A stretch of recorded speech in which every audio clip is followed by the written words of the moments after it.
to me this morning was, have you done it yet? What have you done yet already? Right?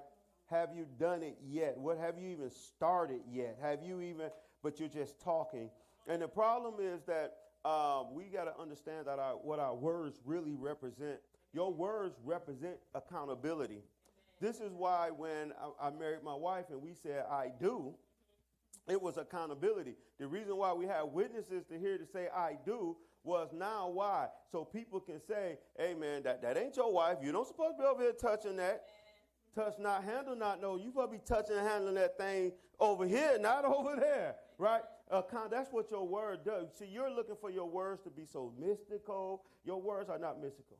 Your words ain't changing situations in your life. Your words ain't building a house. Your words are not building a car. Your words not building a church. You have to go build it. But what your word do.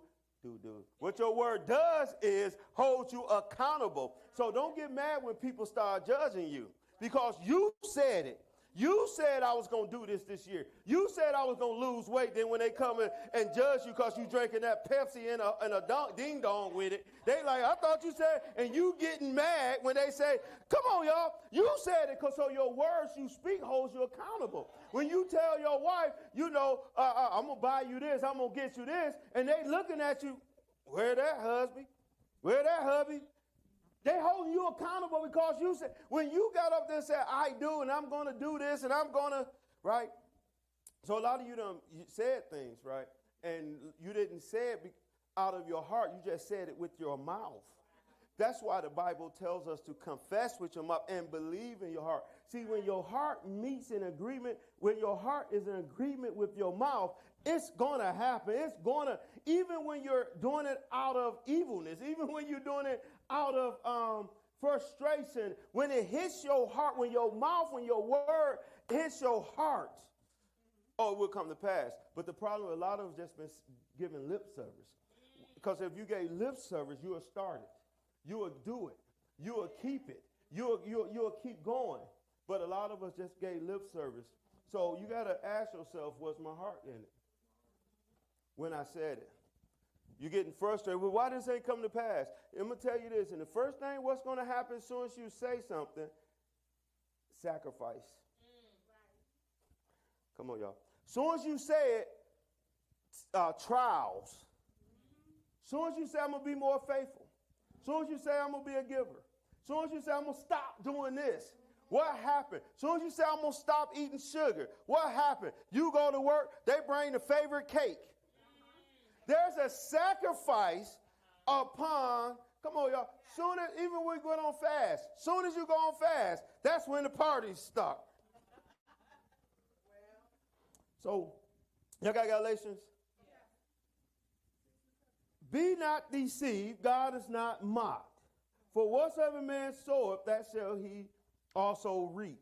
For he that soweth in the flesh shall reap of the flesh, reap corruption. But he that soweth to the Spirit shall of the Spirit reap life everlasting. Verse 9, this is what I want us to pay attention to this morning. And let us not be weary in well-doing. For in due season, that means payment season. That means it's due. That means it gotta get paid out. You shall reap if we faint not.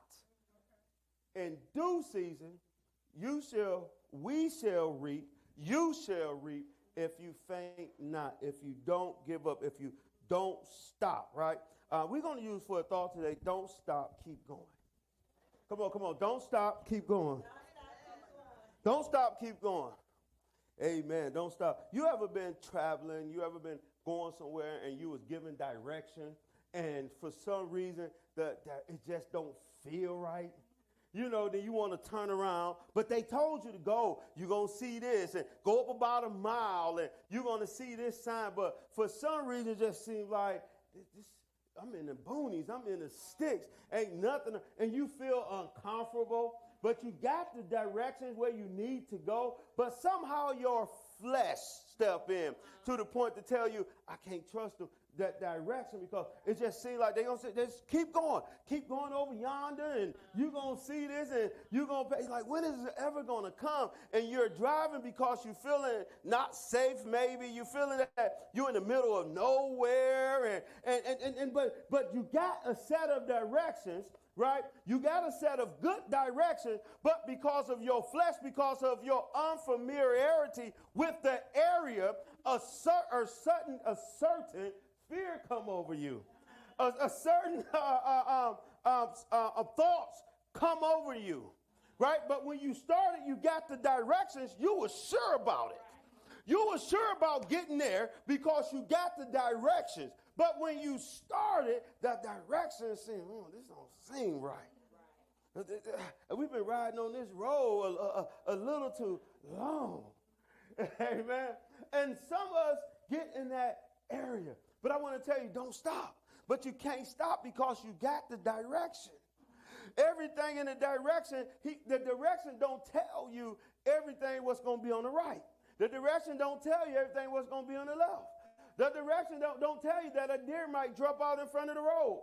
The direction don't tell you that this is over here, but you still got to keep going. Don't give up because you got the instructions, you got the direction, you got the blueprint on where you're going.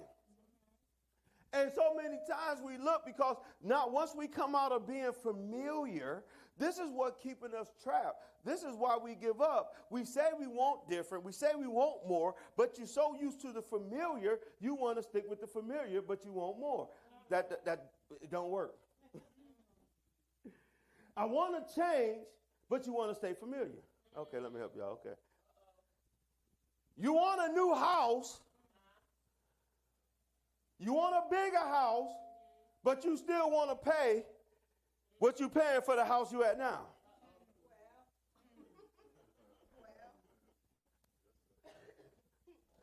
Because you're comfortable, because you're familiar. God want to stretch you. God want to move you to a level of trusting Him. Yes, God. All right?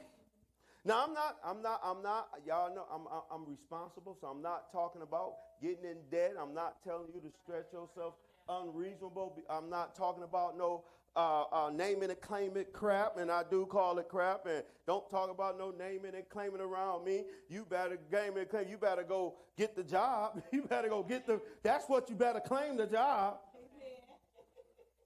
All right? But there's a time where God want to stretch you. And when you made a vow, when you said, I want to do this, God said, okay, that desires meets me. Now what I need you to do, I need you to show me, put the work in. I want you to put the work in. And sometimes we think everything's supposed to be so easy. We think everything's supposed to work out the way we want it to work out. And soon as it don't start the way we envision it to start, we get a little disturbed. We get a little thrown off because we done left our place of security. We done left our place of knowing, right? We done left our place of comfortable. If you want something different, you have to be able to move different. Come on, you got to walk different. If you want to get elevated to a different place, you're going to have to talk different. You're going to have to act different. You're going to have to respond different. You can't keep doing the same thing. You know, even traveling on the highway, you have to pay attention. You know what you got to pay attention to? 2 things you got to pay attention to. Y'all know what that is? 1, what is it? That's 1. What's the other thing? The speed limit. You got to pay attention to other drivers and speed limit, right? It changes. Come on, if you get caught up, you can get a ticket, you can get pulled over. See, that's in life, and we get distracted. Sometimes in life, we get distracted. But here's the thing. You got to keep moving, don't give up. You got to keep going, don't give up. Just pay attention to the changes in life because you have to change with it. Come on, y'all. You have to change accordingly. Oh, come on. And automatically, there are some people that you want in your life You don't have to put them out. They'll start falling off. Come on. Come on. They'll start falling off because your speed limit changed. They still focus on going 45 because they fear of going 65, but the speed limit changed to 60. There's some things in your life, God done changed you. God done changed your momentum. God done changed where he's trying to take you. Some of you, he's trying to get you there quicker. That's why your speed limit is 65, and they're scared because the speed limit say minimum 55. They want to go to minimum because of their fear. See, they want to go to slow road, and God said, I'm warping you to your next place. I'm warping you to your marriage. I'm warping you to your career. I'm warping you to your car. I'm warping you to your house. I'm warping you to a mental state of understanding. I'm warping you to the position that I have for you in the body. I'm warping you into your business. I'm warping you into where I'm taking you, but you're settling and you fear if I go 65. Well, understand this about speed limits.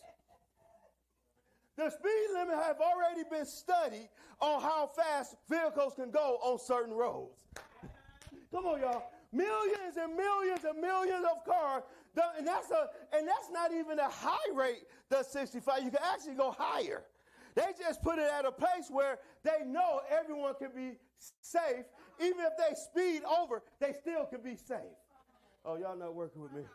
So whatever you're going through, you ain't the only one. It's already been tested and tried.